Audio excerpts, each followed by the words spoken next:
Hello, and once again, we are live with the Modern Mystery School UK EU podcast and YouTube channel. And yes, we are joined by the lovely Anna today. Anna, how are you? I'm very well, thank you. How are you doing?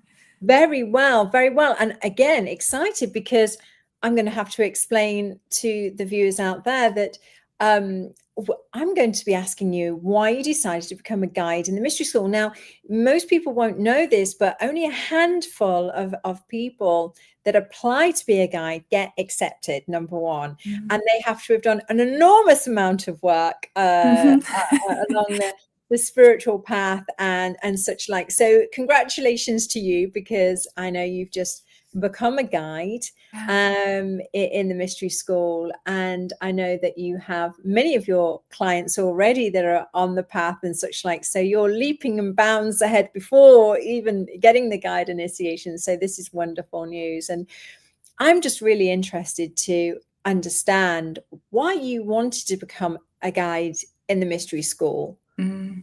Yeah, well, it's a big question, and the first thing, it's such an incredible honor. And I didn't know what a guide was until I found the mystery school, of course. But when I started to walk the path, I realized that that's what I was always here to do. That this is my purpose, and so to be at this point it's such an honor. It's such a privilege, and I feel so excited about what's to come and what I can do to help others with this. I think that everything in the mystery school is about, it has to relate back to the path and to the lineage, and so I had success before I found the mystery school. I was helping people. I'd had a corporate background, and then I became a mum, and the corporate life and being a mum weren't merging well. They weren't mixing, and so I left the corporate world and I set up a business and moved into wellness and started to really get into the world of yoga and nutrition and caring for our bodies, but also loving ourselves and the importance of that. And so I really studied gratitude and heart coherence and all of these modalities that we know help us. But I was still knocking, the work that I was doing was helping people, and I could see that it was helping people, but it wouldn't necessarily last, it would, and it wouldn't necessarily last with me. It would stay and then it would go, and it would, I was like, there must be more. And I knew deep within myself there was something more. So I was always looking for another answer, and I was training in all of these different modalities and all of these different things. And then I saw the words mystery school, and something inside me knew. I remembered that I remember about reading about the mystery schools in Tibet, and they were hidden in plain sight. And I remember knowing that as a child and something's all coming together, and I didn't know what. I just knew that this was something I needed to go along. So I was Googling the mystery school, and then I emailed you and you said come along and and to take these steps and activation and initiation. And I didn't know I didn't know at the time what that was. And then took those steps, and for me nothing immediately changed. I didn't feel very much. I got some interesting information. I had a lovely time, met some incredible people, and then I went home and used the tools, and things started to change, and I started to grow, and I started to think differently, and I started to see things differently. And something that I've realized about myself is that I am extraordinarily sensitive.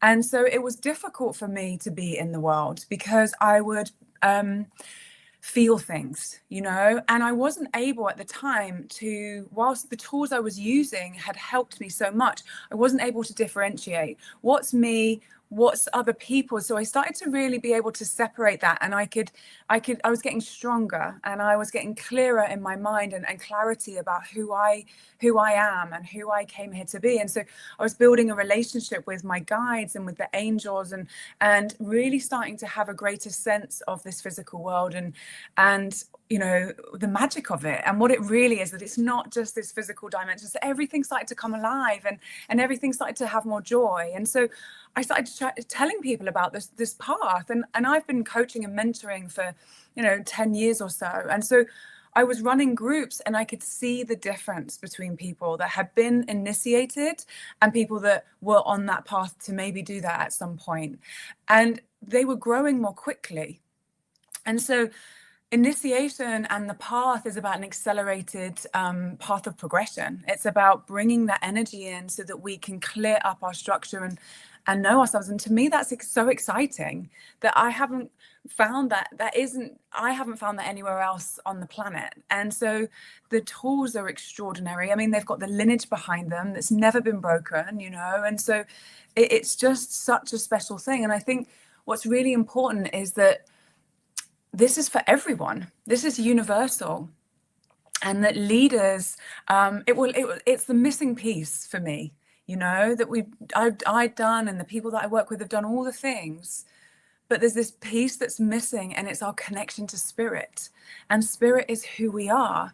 So if we don't know how to connect to spirit, then our body's going to become unwell, our mind becomes unwell, because we're pulling away and we're separate from the truth, or from the light as it wants to come down. And so, why would I want to do anything other? As I knew this, and as I learned this, and as I, grew, and I felt this joy within myself and in my life and in other people's lives. And my son he's not initiated because he's still young, but he's, he receives activations and he is thriving, so much so. And my husband is thriving, and he's been walking the path, and there's just joy. There's joy in places where there wasn't before. And so why would I not want to share that? The greatest honor, the greatest opportunity to be able to share that with the world and with people who are looking to really grow into who they truly came here to be. I 100% agree. And what's interesting, I mean, I might be, oh my goodness, I don't know.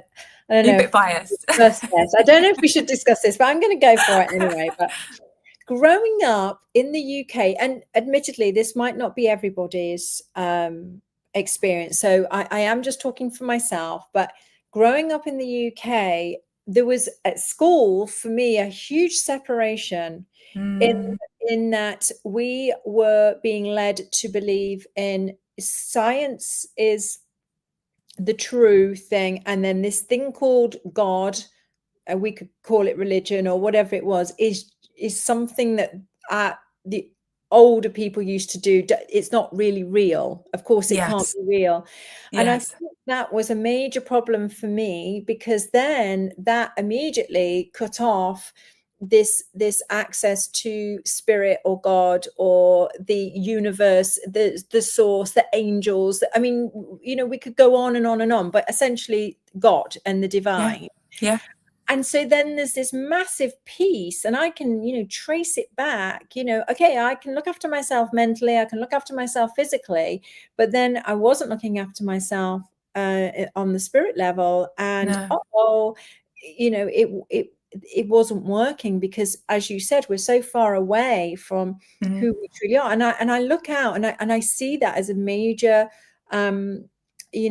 key that people could take. I mean, and as we say, we're not the only path, but taking that key and training or receiving that those tools to help us grow spiritually, it's not just for woo-woo people.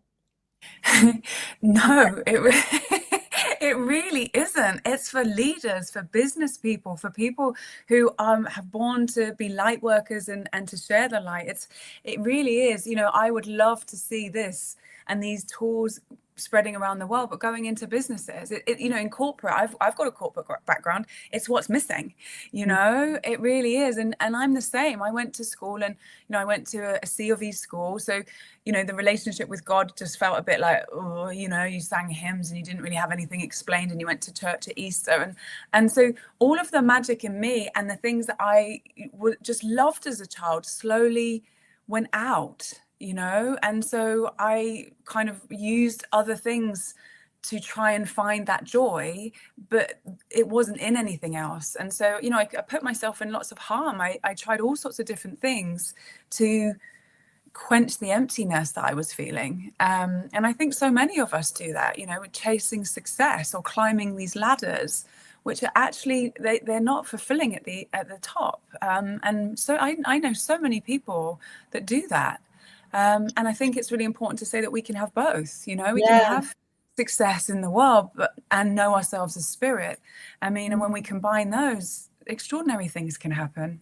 Yeah, and like you said, people can use all sorts of different things to fill that gap. It could be food, it could be alcohol, it could be drugs, it could be drama of, like the constant, because, maybe I guess in the modern day, I guess it could be social media, anything just to kind of feel that something. So you're so right. And it is a huge missing piece. And I'm glad that you've brought it up, because I know we joke about the woo-woo, because I get called, for people that don't perhaps know, and I say what I do, they go, oh, you're into all that woo-woo stuff. And I'm like, well, I guess, but you're kind of like the least woo-woo person I know. Not woo-woo, and I think that's a really important message, that it doesn't have to be go and live off grid, go and put your tie-dye trousers on and do those things. It's not that. It's like, how do we be successful from a place of royalty and grace in life? And you can do those things, of course, but it doesn't have to be like that. It doesn't need to be like that. This merges with business. This merges in the corporate world. It really, really does. I think like what we're talking about is like that kind of the stereotypical, like what you imagine it to be. Because when I get introduced to people, that's what people say to me. You go and hug, trees in the, and like, well, there's nothing wrong with that, but actually, not all the time. I do love hugging trees. I do. But yes, all joking aside, it really is very much about applying magic in a very methodical and orderly manner to create what we might know in the modern day world as these quantum shifts, some things that are beyond the logical. Exactly. And and that's the thing I'm so passionate about teaching and sharing, is that magic is just things that we haven't understood yet, that we're extraordinarily powerful beings who are multidimensional. And as we start to really step into that, then of course you can change reality. Of course you can change your life. Of course, then, for things that we don't understand become magical. And that's what magic is. And so why would we not want that in our lives? So for people out there, our time is whizzing by, but for people out there who are not sure, what this is or what this could be, what would be your advice to them? What would you say to them? Start with a life activation. I mean, there's nothing to lose. It's an 1.5-hour session. It's a wonderful session. It's a full energy balance, and take it from there and see what happens. I think that's a really, really good place to begin, and have an open mind and look to the people that are, working in the mystery school, and just, you don't know until you've tried. I think experience is really, really important. And so give it a go and see. I second that. Give it a whirl. What have you got to lose? And as they say, thank you so much. Thank you so much for chatting to us. And if you want to contact Anna, how can people reach you if they need to get in touch with you and just want to find out, maybe a little bit more? Yeah, of course. Well, I tend to be all over social media, but my website is anna.a.com,